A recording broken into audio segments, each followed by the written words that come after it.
이민 풍속이 과거와는 많이 달라졌죠. 하지만 이제 우리 부모님 세대에서 이민을 올 때는 정말 그 엄청난 그림을 안고 오신 분들이기 때문에 미국에 오셔서 정말로 고생들을 많이 하셨어요.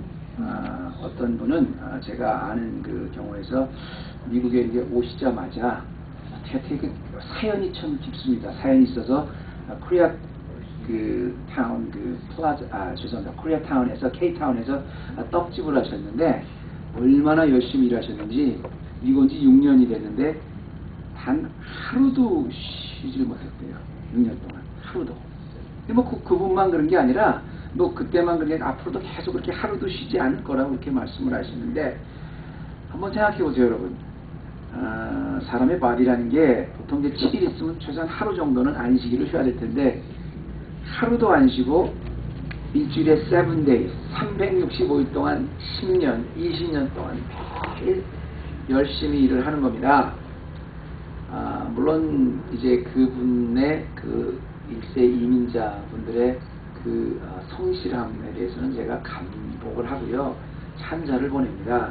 다만 문제는 뭐냐면 그렇게 열심히 일하고 어느 정도 안정이 돼서 이제 먹고 사는 문제가 이제 비껴나면 그 끝이 고생 끝 행복 시작 이 아닙니다. 어느 정도 안정이 되면 뭐라 그래요? 이유를 모르는 거예요. 내가 왜 그렇게 열심히 일했나? 내가 지금 왜 7일 동안 하루도 쉬지 않고 그렇게 열심히 일을 했나? 얼마나 억울해요.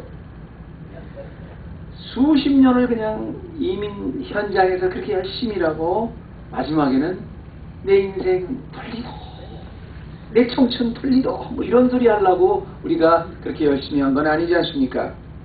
저는 제일 안타까운 게 바로 그거예요. 고생은 고생대로 하고 나중에 그 고생에 아무런 의미를 모르는 것. 제가 왜 안타까우냐면 여러분 사실 여러분은 1세 그 대부분 여기 1세 이민자들이 아니라서 그렇지만 고생이라는 거죠. 너무 요즘에 아름답게 미화하고 시적으로 표현해서 그렇지 고생이라는 건 그렇게 만만한 게 아닙니다, 여러분. 그건 정말 고생을 안 해봐서 그렇지 뭐 눈물 젖은 빵을 먹어봐야 인생의 의미를 안다. 그건 진짜로 눈물 젖은 빵을 안 먹어봐서 그래요. 뭐 젊어서 고생은 사서 해야 됩니다. 그 고생이라는 게 로맨틱한 게 아닙니다. 그건 정말 너무너무 찢어지게 고생을 하면요 그런 말 안 나와요. 근데 그렇게 자기의 모든 걸 다 들여서 고생을 했는데 맨 나중에 결과가 왜 고생했나. 제가 목사다 보니까 이제 그 신방을 많이 가지 않습니까? 신방을 가면 정말 그 바름에서 살면서 정말로 고생하신 분들 많아요. 제가 그 고생을 제가 같이 체험한 너무너무 고생하신 분, 여러분이 상상을 초월할 정도로 고생한 분 많아요. 근데 그렇게 열심히 고생을 해서 정말 그 삶을 이루어나가시는 거는 좋은데 제가 제일 안타까운 게 뭐냐면 그 집에 신방을 가면 그런 말씀을 했어요. 그렇게 지난 10년, 20년, 30년 동안 고생하고 나서 한다는 소리가 목사님 나는 도대체 왜 사는지 모르겠어요. 왜 고생하는지 모르겠다는 거예요. 이거 얼마나 아름다워요. 아름다운 게 아니라 얼마나 그 의미가 사람이라는 건 아무리 힘들어도 자기가 어떤 의미가 있으면 그 힘든 것에 행복이 있습니다. 그때 의미를 모르고 이유를 모르니까 참 무의미한 거예요. 그런 면에서 오늘 제목이 그가 고난을 말하면 인데요. 우리 그리스도인들도 고난이 있습니다. 고생이 있어요. 세상 사람들과 별반 차이 안 나요. 그런데 우리 그리스도인들이 받는 고난에는 의미가 있습니다. 이유가 있어요. 막연히 고생하고 막연히 힘만 드는 게 아니란 말씀입니다. 이런 고생을 통해서 이런 고난을 통해서 성도를 하나님이 어떻게 변화시키고 내 인생을 어떻게 이끌고 가시는 아주 중요한 의미와 아주 소중한 가치가 있다는 것이죠. 우리 오늘 데니얼 한 순교님께서 오늘 기도를 참 너무 은혜스럽게 해주셔서 제가 은혜를 참 많이 받았어요. 그렇습니다. 지난번에 우리가 포도나무와 가지, 요한복음 21번째 강의 시간에 포도나무와 가지에 대해서 얘기하면서 22번째 강의 시간에 뭐라 했냐면 예수님이 포도나무고 우리가 가지인데 그 포도나무와 가지의 관계를 뭐라고 지난 시간에 설명했냐면 뭐라 그랬죠? 친구라 그랬어요. 그죠? 친구라고 설명해 준 것까지 하고 지난 시간에 강의를 마쳤습니다. 내가 포도나무고 너희가 가지다. 그런데 포도나무와 가지의 관계를 아주 둘도 없는 친구, 목숨을 주는 친구의 관계라고 이렇게 설명을 한 거를 지난 시간에 여러분은 기억하실 겁니다. 다시 말씀드리면 여러분과 저를 친구 삼아 주셨는데 오늘 말씀은 오늘 23번째 강의 시간 말씀은 뭐냐면 친구 삼아 주실 저와 여러분에게 가까이 있는 제자들에게 이제 앞으로 닥칠 고난에 대해서 미리 말씀해 주시는 게 오늘 말씀입니다.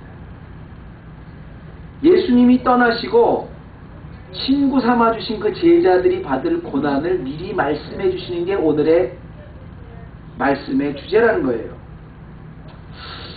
그리고 그것도 그냥 아무 말씀 아니고 미리 앞으로 당할 고난을 이제 미리 말씀하신 거예요. 지금 당하는 게 아니라 앞으로 당할 고난을 이제 예수님이 십자가에 이제 못 박혀 돌아가시고 나면 이제 제자들이 굉장히 많이 고생을 하지 않았습니까? 그 고난을 미리 말씀하시는 건데 여러분 이렇게 한번 생각해 보시잖아요.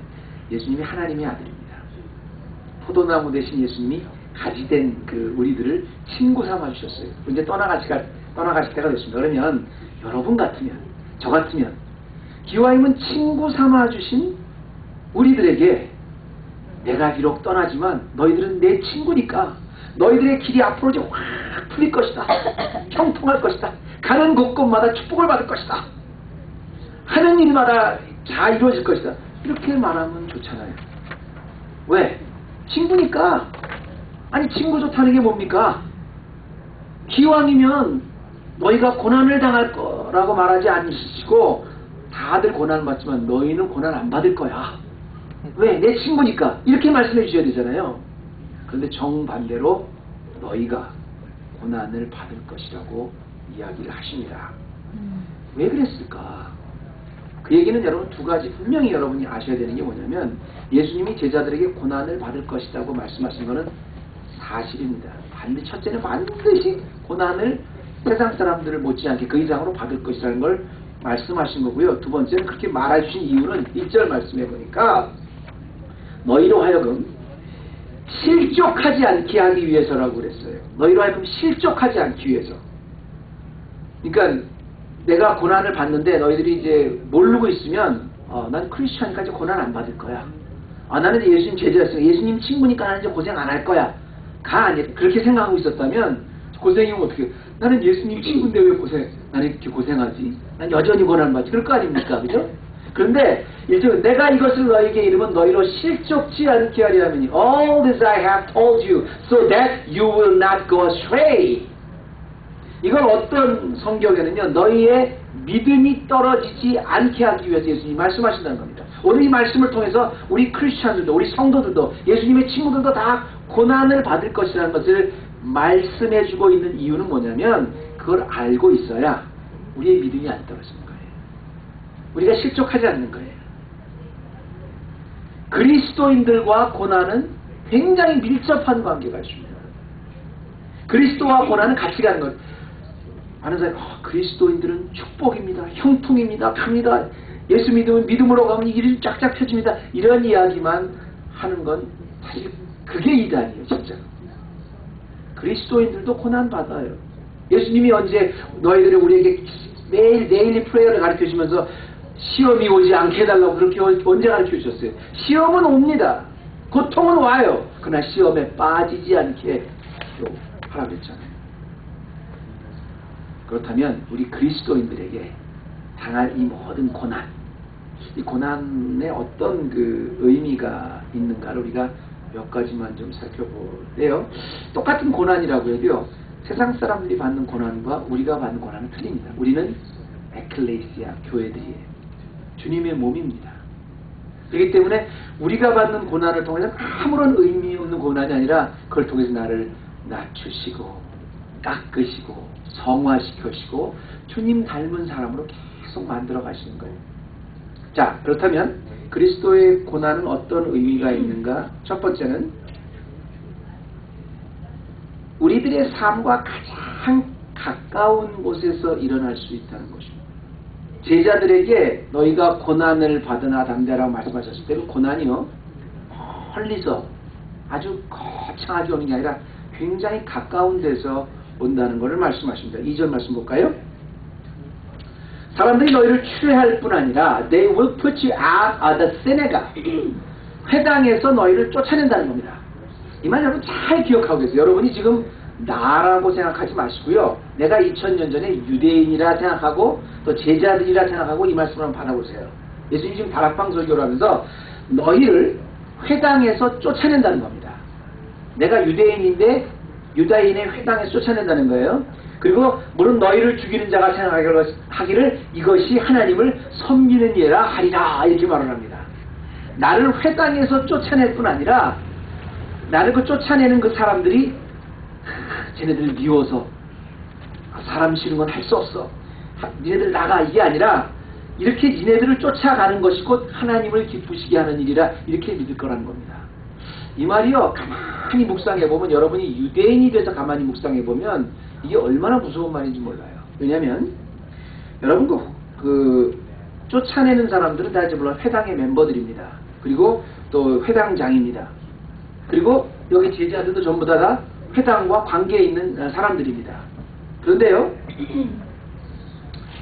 유대인들에게 이때 당시에 회당이라는 건 어떤 의미냐면 우리 이민자들에게 교회가 굉장히 중요하죠. 맨 처음에 이민 와서 교회 와서 잡도 잡고 누가 거기서 뭐 친구도 사귀고 교회에서 기반도 잡고 다 그래서 이민교회들이 부흥했잖아요.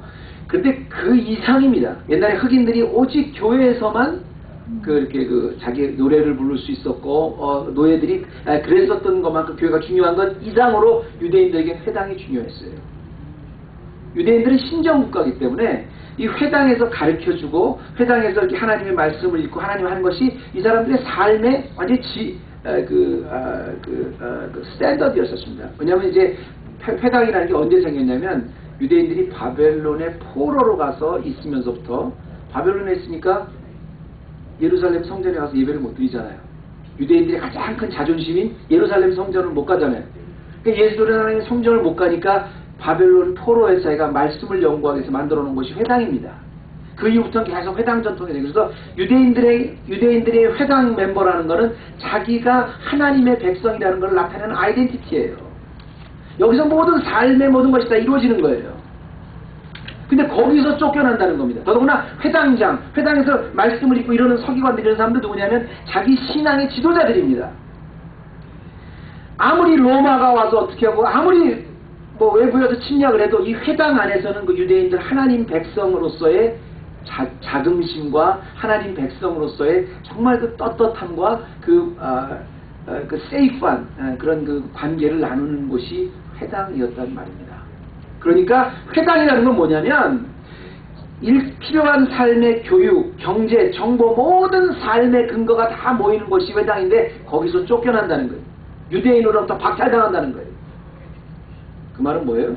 커뮤니티로부터 완전히 추방당하고 이 나라에서 못 살게 하고 시민권 뺏어버리고 살 수 있는 모든 권리를 다 박탈하는 거예요. 그럼 정말 불법 체류차처럼 또 삶의 터전을 완전히 그 송두리째 뺏겨버리는 거예요. 근데 그것도 누구냐면 자신들의 가장 존경하는 영적 지도자들로부터 그렇게 된다는 거예요. 그때 당시에는 회당장 또 유대인들의 그 랍비들이 그 가장 자기 존경하는 사람들 같습니까? 여러분 그래도 제가 여러분들의 담임 목사인데 그래서 제가 이렇게 뭐라고 성경 말씀을 하면 여러분들이 조금 크레딧을 주시잖아요. 다른 사람보다는. 왜냐하면 여러분들을 섬기는 교회의 담임 목사니까 그렇잖아요. 그래서 제가 성경이 이렇습니다. 그러면 그래요? 그래서 저한테 물어보고 그러시잖아요. 그러니까 예를 들어서 뭐 똑같이 우리 오늘 데니얼 성도님이 이렇게 하고 우리 뭐 이렇게 우리 홍성우 이렇게 우리 그 형제님이 같이 이렇게 막 성경에 대해서 디베이트 하다가 어때서 이건 이게 이렇다 저건 저렇다 이렇게 디베이트 하다가 갑자기 뭐 우리 홍성우 성도님이 이게 이렇습니다. 그러면 당신이 뭘 한다 그래 뭐 이렇게 나올 수 있지만 내가 얘기하면 그래도 내가 영적 지도자니까 목사님이 그러니까 맞겠지 또 그렇게 그 정도 얘기한다고 그죠? 그 정도 크레딧이 있잖아요. 근데 이 정도가 아닙니다. 그냥 목사님이니까 우리들보다는 조금 낫다 이 정도로 생각하는 정도지만 이때 당시 유대인들에게 라바이 회당에 있는 회당 그 지도자들이 말하는 것은 곧 그것이 진리인 줄 알았어요. 그렇게 존경했고 그렇게 믿고 따랐던 사람. 근데 그 믿고 따르고 가장 존경한 자기가 가장 세이프한 그 영적 지도자들로부터 축출을 당한다는 겁니다. 쫓겨난다는 거예요. 그러니까 가장 삶의 세이프한 곳에서 가장 가까운 곳에서 고난이 일어난다는 겁니다. 이걸 미리 말씀해 주시는 거예요. 여러분 크리스찬으로서 받는 고난은요, 우리가 거창하게 무슨 뭐 선교 현장에서 뭐 무슨 가장 많은 고난이 언제 오냐면 나와 가장 가까운 곳에서 성도의 삶의 현장에서 일어납니다. 왜냐하면 고난이라는 것은 영적 싸움이기 때문에 가장 평범한 일상에서 더 자주 일어나요. 가장 가까운 곳에서 가장 친구라든가 뭐 딸이라든가 남편이라든가 아내라든가 뭐 직장 동료라든가 나를 계속 시험을 한다. 안 된다 그러면 에이 사탄아 물러가라 그러지 마세요. 그 현장에서 가장 가까운 곳에서 참고 인내하고 그 핍박을 견디는 것, 그게 사실 고난을 감당하는 거예요. 제가 왜냐하면 우리 삶이 다 영적인 전쟁터이기 때문에. 그래서 지금 예수님이 제자들에게 너희가 회당에서 출교한다는 것은 너희 삶의 가장 가까운 현장에서 너희 모든 삶의 터전을 다 뿌리 뽑혀진다는 겁니다. 제가 이제 부목사 때 제가 모시고 있던 그 담임 목사님이 그런 말씀을 하시더라고요. 그분도 이제 지금 한 45년 전에 미국으로 오셨으니까 저 볼티모어에서 하는데, 그때만 해도 이렇게 한국 사람들이 이렇게 교포가 많지 않았잖아요. 그래서 이제 결혼을 어디서 했냐면 주로 그때는 다 여러분 부모님 세대는 다 결혼을 다 한국에서 이렇게 해갖고 신부가 이렇게 데리고 오고 신부가 신랑을 데리고 오고 신부가 신랑이 신부를 데리고 그랬습니다. 그래서 한국에서 사모님을 이제 그 결혼을 해서 데리고 왔어요. 소위 사모님을 한국에서 수입해 왔어요. 하고 있는데, 근데 수입해 오시고는 본인도 근데 사실 와이프보다는 조금 먼저 왔지만 그때 40몇 년 전에 미국 와가지고 뭐 그렇게 영어를 잘하셨겠습니까? 앉아있는데 TV를 보고 있는데 저녁 때 뉴스를 보는데 한국에서 수입해온 이 사모님이 자꾸 눈치 없이 물어보는 거예요. 뉴스에 웬 험상궂은 사람이 나오니까 저 사람 왜 자꾸 나오는 거야? 왜 자꾸 목사님도 못 알아듣는데 왜 자꾸 나오는 거야? 그러면 목사님이 글쎄 나도 못 알아듣게 이렇게 되잖아요. 자존심이 있잖아요. 그러니까 험상궂은 사람이 잡았더니 얼버무리다가 저 사람 뭐예요? 왜 자꾸 나요? 했더니 아마 사기치다 걸렸나 봐 이랬어요. 세상에 사기치다 걸렸구나. 하필이면 그 다음날 아침에 신문이 배달됐는데 딱 보니까 노벨상 후보야.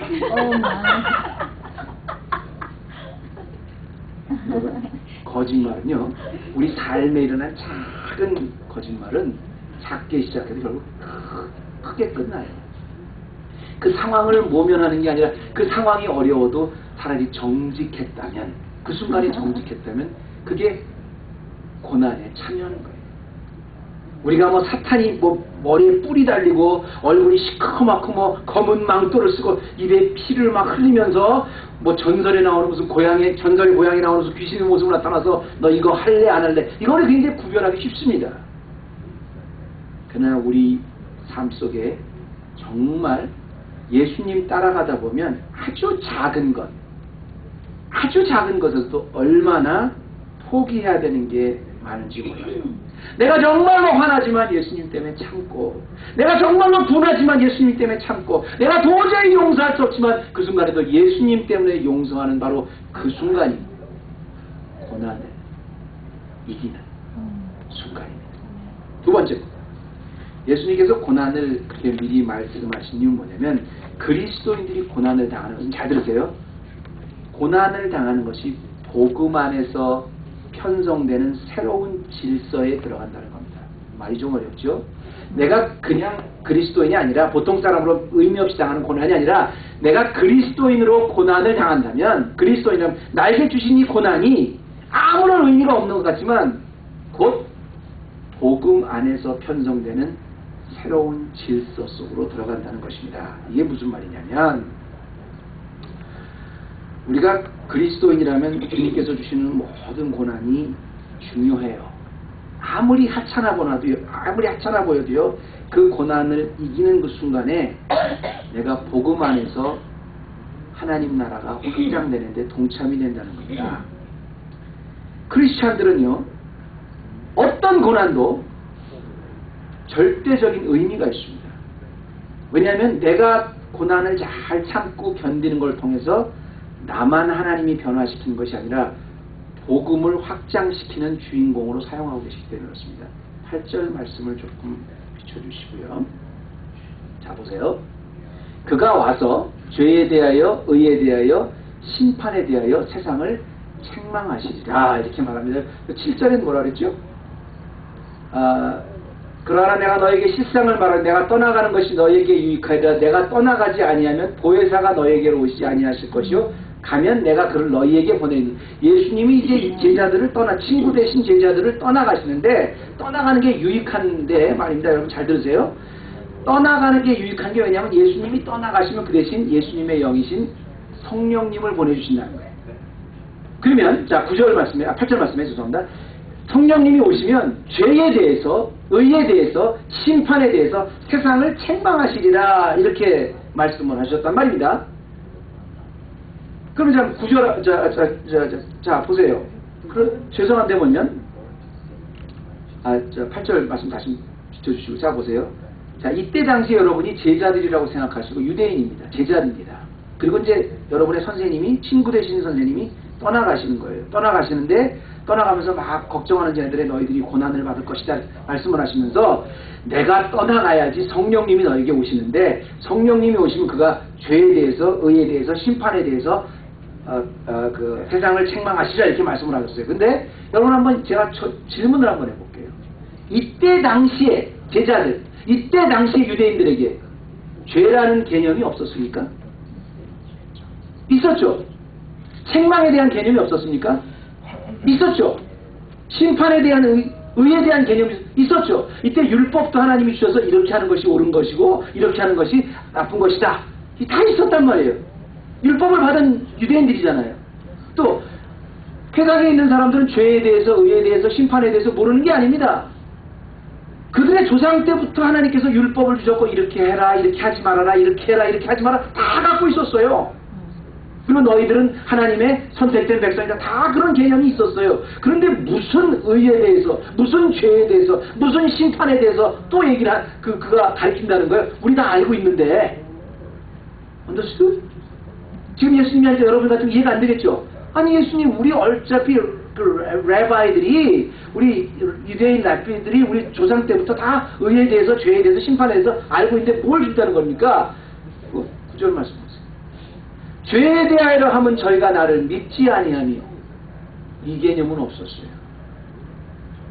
복음이라는 게 뭐냐면요 여러분 복음이라는 게 뭐냐면 열심히 착하게 잘 살아야죠 가 복음이 아니고요. 가장 기본적으로 죄 중에서 가장 큰 죄가 뭐냐면 하나님이 보내신 하나님의 아들을 믿지 않는 죄가 가장 큰 죄입니다. 근데 유대인들은 끝끝내 믿지 않았어요. 9절 보세요. 10절 보세요. 의에 대하려면 내가 아버지께로 가니 너희가 나를 다시 보지 못하며 이랬단 말입니다. 다시 보지 못하지만 아버지의 아들을 하나님의 아들을 받아들인 너희는 보지 못하지만 결국 성령님이 어디서 믿음 속에서 본다는 거예요. 11절에 보면 심판에 대하면 이 세상 임금이 심판을 이미 받았습니다. 지금 예수님을 안 받아들인 사람 우리가 요한복음 강해를 쭉 하면서 예수님이 하나님의 아들 에고 에이미를 그렇게 강조하는데도 불구하고 나는 뭐다 하나님 끝까지 안 받아들인 사람 있잖아요. 이 세상 임금들은 이미 심판을 받았다는 겁니다.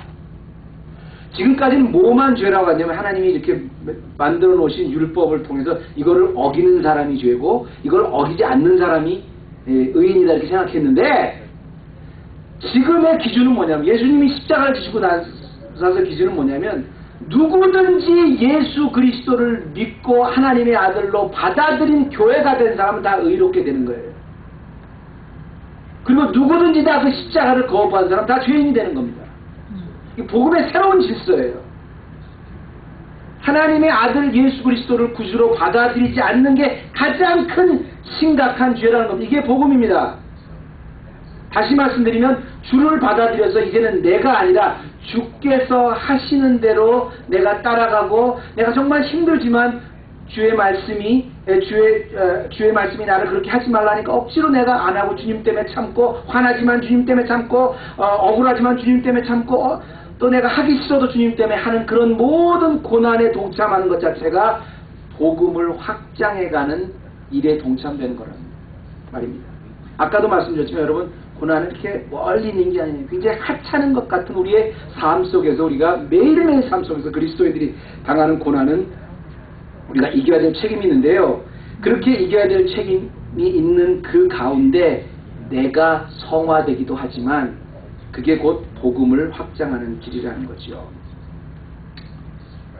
그런 면에서 우리가 좀 자부심을 가져야 되는 게 뭐냐면, 내가 주님 때문에 참고 주님 때문에 성품이 변해가는 그것이, 모든 것이 내가 지금 복음의 역사를 쓰는 것이구나, 이렇게 보면 된다는 거예요. 제가 이런 말, 참으라는 말을 할 때 이제 그런 어떤 목사님한테 이게 배운 건데, 우리가 사실 이렇게 상하다 보면 이렇게 도저히 참지 못할 때가 있잖아요. 진짜 울컥할 때가 있잖아요. 이번만큼은 내가 참다 도저히 못 참겠다, 울컥하잖아요. 그 마지막 울컥할 때 울컥하고 다시 참는 거예요. 울컥하면 주님, 옛날 같으면 팍 할 텐데 울컥할 때 울컥 참는 거예요. 왜? 주님 때문에. 주님 때문에 울컥. 근데 그때 중요한 게 뭐냐면, 내 삶만 변하는 게 아니라 내가 울컥으로 참는 바로 그 순간이 복음의 나라에 확장되가는 주인공이 된다는 겁니다. 예수님의 제자가 12명 전부 평범한 사람들이었어요. 한심한 사람들이었어요. 세리, 열심당원, 하류계층에 있었던 모든 사람들 다 모였었어요. 그런 평범하고 성격 안 좋은 사람들이 복음의 전사가 됐어요. 뭘 그렇게 했겠습니까? 뭘 그렇게 했겠어요? 그분들이 뭘 배운 게 있어요? 그런데도 그분들이 살아가는 그 모습 그 자체로 세계 최강천 로마를 뒤집어 엎어놨지 않습니까? 왜? 그들은 그리스도인으로 받는 고난을 참았기 때문에. 노예였던 기독교인들이었어요. 그런데 그 귀족들 로마가 전부 다 주데오 크리스찬들에게 설득당했어요.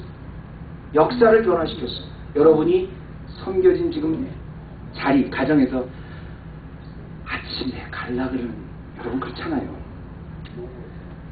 멀쩡하다가 예배 드리려고 그러면 꼭 예배 운전하면서 오다가 싸우시는 분이 그렇게 많대요. 그래서 교회 문 앞에서 돌아가신 분이 꽤 많아요. 은혜 받고 나서 수양에 가서 시큰 은혜 받고 내려오면서 그 운전사하고 싸워. 그거 왜 그런지 아세요, 여러분? 우리가 은혜가 충만하면 사탄도 그렇게 역사하는 거예요. 도저히 내가 이건 못 참겠다고 울컥할 때, 옛날 같으면 울컥하면 확 나오죠. 그러나 예수님 때문에 울컥 넘기는 바로 그 순간이 복음을 확장한 주인공이 되는 순간입니다. 마지막입니다. 예수님께서 제자들에게 고난에 대해서 미리 말씀하신 이유는 뭐냐면, 고난 속에서 비로소 더욱 빛날 예수의 이름의 능력을 가르쳐주시기 위해서 그랬습니다. 예수님이 너희들 고난 잘 참아라, 너희들이 고난이 오면 정말 잘 견뎌야 된다 그래서 실족하지 않게 해서 예수님이 미리 알려주신 것만이 아닙니다. 이 고난을 통해서 미리 알려주신 이유는 뭐냐면, 너희가 고난을 통해서 예수의 이름이라는 것이 얼마나 크고 얼마나 힘있는 건지 그 능력을 가르쳐주시기 위해서 그랬다는 거예요. 우리가 고난을 받으면 받을수록, 어려움이 임하면 임할수록 예수의 능력이, 예수 이름의 힘이라는 게 얼마나 큰지 몰라요. 여러분, 내가 떠나가는 것이 너에게 유익하니 그 이유는 내가 보혜사 성령님을 너에게 보내주시리라 약속하셨잖아요. 근데 보혜사 성령님이 너에게 보내주신다 그 약속이 나에게 임하는 근거는 뭐냐면, 조건은 뭐냐면 바로 예수의 이름입니다. 과거에 이스라엘 백성들이 노예로 있었을 때 죽음의 신이 임했습니다. 그 집집마다 다 죽이는데 어떤 집만 살았어요? 물에다가 양피를 바른 집은 지나갔잖아요. 그래서 지금도 그 6월절을 Passover라 그래요. 6월절 피를 바른 집은 그냥 넘어갔다고. 그렇죠? 다 살았어요. 지금도 영원한 6월절 어린 양 대신 예수 그리스도의 보혈이 내 마음에 있으면 모든 죄와 모든 심판이 나로 넘어가는 거예요. 그 성령님께서 내가 그 예수 그리스도의 보혈을 믿게 해주세요. 근데 예수 그리스도의 이름을 믿게 해주신 근거가 뭐냐면 바로 예수의 이름입니다. 내가 잘나서가 아니라 성령님이 일하시기에 아주 딱 좋은, 성령님이 일하시기에 아주 굉장히 성격 딱 알맞은 사람이 따로 있는 게 아니에요. 누구는 상관없이 오직 예수 이름, 주는 그리스도시요 살아계신 하나님의 아들입니다를 고백한 그 교회들, 그 에클레시아들에게 누구나 다 임하는 거예요. 그 예수의 이름이 이렇게 위대한 겁니다. 여러분 이게 이제 한국말을 모르시는 분은 이걸 모르겠지만 이제 요한복음 1장은 내가 이것을 너에게 이름은, 그 다음에 그 33절 맨 말글로 시작해서 맨 마지막에 그 33절은 뭐라고 끝나냐면 내가 너에게 이것을 이름은, 거기서 그 이름이니까 요한복음 16장은 이름으로 시작해서 이름으로 끝나는구나. 그게 그 이름이 아니라 그 메인의 이름은 그건 I have told you라는 소리고요. 여기서 이름이라는 건 뭐냐면 이 11장서부터 16장 1절서부터 33절까지 주님이 가르쳐 주신 건 뭐냐면, 너희가 나의 친구지만 분명히 고난을 당한다. 고난도 아주 굉장히 엄청난 고난을 당한다. 그런데 그 고난 속에서 너희가 넉넉히 이길 수 있는 것은 바로 예수의 이름이라는 것을 가르쳐 주시기 위해서입니다. 왜냐면요, 우리 24절 말씀 한번 비춰주실래요? 24절 말씀. 굉장히 중요한 말씀인데, 24절과 33절은 아주 굉장히 중요한 말씀입니다. 24절 말씀에 보면, 지금까지 너희가 내 이름으로 아무것도 구하지 아니하였으나 구하라. 그리하면 받으리 너희 기쁨이 충만하리라. Until now you have not asked for anything in my name. Ask and you will receive and your joy will be complete. 너의 기쁨이 충만하리라. 여러분, 아까도 말씀드렸지만 지금 이 순간의 제자들, 지금 이 순간의 유대인들에게도 의도 있었고 죄라는 개념도 있었고 심판이라는 개념도 있었습니다. 그런데 예수님이 떠나고 이제 성령님이 다시 오시면 뭐가 되는 거예요? 성령의 시대가 열리면서 교회의 시대가 열리는 거예요. 오순절 알기 후에. 그때 교회의 시대가 열리는 그 주인공이 되는 근거는 딱 하나입니다. 예수의 이름입니다. 하나님의 아들 예수의 이름입니다. 지금까지는 이름이 없었어요. 근데 이 이름이 있으면 아무리 고난을 받아도, 아무리 고난을 벗어 넉넉히 이긴다는 건데요. 33절 한번 봐주세요. 결론은 뭐라고 했냐면, 이것을 너에게 이름은 너희로 내 안에서 평안을 누리게 하니라. 세상에서는 너희가 환난을 당하나 담대하라. 내가 세상을 이겼노라 하신다. 참 너무너무 멋있는 거예요. 줄을 좀 쳐놓으세요. 혹시 성경책 갖고 계신 분은 거기다가 이겼노라 줄을 쳐주세요. 이게 뭐냐면 영어로는 뭐라고 되어 있냐면 I have overcome, 정확히 과거 완료입니다. past perfect이에요. 이게 주님이 과거 완료로 쓰신 이유가 있어요. 왜냐면 여러분 이 말씀 한번 잘 보세요. 내가 이제 너에게 고난을 당할 텐데 너희가 내 이름으로 승리할 것이다. 이렇게 이제 말씀을 주시면서 결국 결론은 뭐라 하냐면, 너희가 환난을 당하나 담대하라. You will have trouble, but take heart. I have overcome the world. 이 말씀을 하신 이유가 뭐냐면, 자, 여러분 한번 이 상황을 한번 보세요. 이제 이 말씀이 다락방 설교로 끝나고 나서 이제 예수님이 뭐 하시죠? 다락방 설교 끝나면? Capture. 그 앞에 오늘 계신 분이 못 나오시니까 뒤에 계신 분이 잘 나오지 않습니까? 캡처랑 마찬가지. 잡히시잖아요. 지금 잡히신 전날 밤에 지금 이거 다락방 설교를 한 거거든요. 잡히시고 나서 어떻게 돼요? 우리 데니얼 한 성도님, 잡히시고 나서 어떻게 돼요? 이거죠? 이렇다는데. 근데 막 채찍으로 맞고 십자가에 들어가잖아요. 자, 문제는 십자가에 돌아가시고 나서 제자들은 어떡합니까? 환란을 다 도망가요. 아직 주님이 그러고 나서 환란이 시작되기 시작하는데 아직 환란 당하지도 않았어요. 예수님 잡히지도 않았어요. 지금 이 순간에는 아직 잡히지도 않고 환란도 당하지 않고 이제 제자들에게 다 미래에 이제 이런 환란을 이야기하는 건데, 너무너무 놀라운 것은 뭐냐면 앞으로 너희가 고난을 당할 것이다. 앞으로 내가 잡힐 것이다. 앞으로 너희가 엄청난 고난을 할 거다. 담대하라. 세상을 이겨내라. 이미 앞으로 다가올 미래지만, 우리에게는 이기지만 예수님에게는 이미 다 이겨놓은 게임이라는 겁니다. 다가올 미래지만 내 이름으로 너희는 이미 세상을 이겼다는 거예요. 내가 이미 다 이겼으니까 다 이겨놓은 거 걱정하지 말라는 거예요. 이게 바로 예수 이름의 힘입니다. 과거 완료예요. 이게 I have overcome이요. 이미 니카오라는 거 헬라어도 이미 과거가 다 끝난 일이라는 거예요. 고난을 당할 건 미래지만 그 이전에 이미 난 벌써 다 이겼다는 거예요. 하나님의 주권 섭리 안에서는 다 끝난 게임이에요.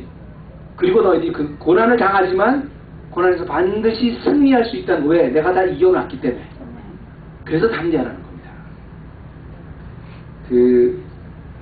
어떤 목사님이요. 제가 부흥회 가서 들은 건데, 어떤 목사님 자기가 제가 전도사 보고 이렇게 운전을 하라 그랬더니 갑자기 차가 확 뛰어드는데, 그럼 당황을 하잖아요.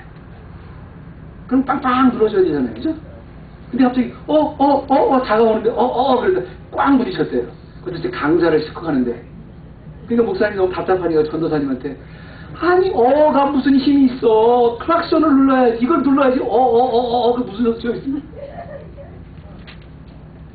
여러분, 마지막 순간에는요, 가 아무 힘이 없고 이걸 눌러야 되잖아요. 진짜 위기가 닥치면 이것도 소용없어요. 우리 삶에 진짜 위기가 닥쳤다. 그럼 뭐예요? 예수의 이름입니다. 제가 여러분이 잘 아는 일러스트레이션 하나 소개해드리고 오늘 말씀을 마치겠습니다. 영국에서 어떤 거지 노인이 바이올린을 연주하면서 구걸을 하고 있었는데요. 사람들이 지나가면서 보지를 않는 거예요. 그 낡은 바이올린에 이렇게 실력도 형편없는 사람이 이렇게 구걸을 하니까 관심하는데, 갑자기 어떤 낯선 외국인이 그걸 가만히 바라보고 있다가, 제가 그 선생님께 드릴 돈은 없습니다. 그러나 저도 바이올린을 조금은 다룰 줄 압니다. 대신에 힘드신 것 같아요. 제가 대신 몇 곡만 좀 연주해 드릴까요? 그랬더니 그러십시오. 그래서 자기 바이올린 그 사람도 좀 남루하게 된 사람이 바이올린을 탁 듣자마자 그야말로 신들리듯이 그냥 막 바이올린을 칩니다. 거기 있는 많은 사람들이 깜짝 놀랐을 거 아니에요. 지나가던 사람이, 아니 이렇게 아름다운 선율이 그지가 덮고 있었던 바이올린이 뭐 저런 소리가 나나 다 했어요. 몇 곡만 쳐드렸는데 수없이 많은 사람이 몰려왔습니다. 그리고 많은 사람들이 박수를 치고 막 돈을 막 순식간에 돈이 쌓이게 됐어요. 그리고 연주가 끝난 사람들이 막 박수를 외쳤습니다. 바로 그때 갈라고 이제 그 사람은, 저는 그럼 가겠습니다. 갈라 그랬는데, 거기 참여했던 사람 중에 하나가 누구냐면 저 사람 바로 파가니니였었어요. 파가니니는 세계적인 역사의 가장 바이올린을 잘 치는 명연주자니까 런던에 연수차 왔다가 잠시 산책하던 길에 거지 노인이 너무 불쌍해서 한번 대신 쳐준 거예요. 제가 무슨 말씀을 드리려고 이렇게 여러분 잘 아는 이야기를 다시 하냐면, 우리가 너무 잘 아는 예화를 다시 이야기했냐면요, 똑같은 장소였습니다. 똑같은 상황이었어요. 그리고 똑같이 낡은 그런 바이올린이었습니다. 그러나 거지가 아니라 파가니니가 딱 잡으니까 거기선 비교할 수 없는 엄청난 음률이 나온 거예요. 우리 그리스도인들이요, 고난을 안 받는 게 아닙니다. 똑같은 가족이에요. 똑같은 상황에 똑같이 고난을 받아요. 그런데 그 고난 속에 부르짖는 예수의 이름은 파가니니의 이 음률과는 비교할 수 없는 엄청난 파워와 힘이 있습니다. 고난 가운데 그리스도인으로서 주님의 이름으로 그 고난을 넉넉히 이겨내셔서 고난의 의미를 아주 아름답게 축복으로 변화시키는 헤브론교회 성도님들 되시기를 주님의 이름으로 축원합니다. 하나님 감사합니다. 오늘도 우리가 말씀을 보고 이제 말씀을 주님 앞에 받은 말씀을 내 마음에 새깁니다. 우리 그리스도인으로 당하는 모든 환난과 고통 가운데 원망과 불평으로 끝나는 게 아니라 오히려 예수 이름 때문에 승리할 수 있게 하시고 예수 이름 때문에 그 고난을 주신 의미 깨달아 정말 소중하고 귀한 가치의 이 고난을 내가 당한 모든 상황 속에 아름답게 축복으로 변화시키는 헤브론 교회 되게 하여 주시옵소서. 예수님의 이름으로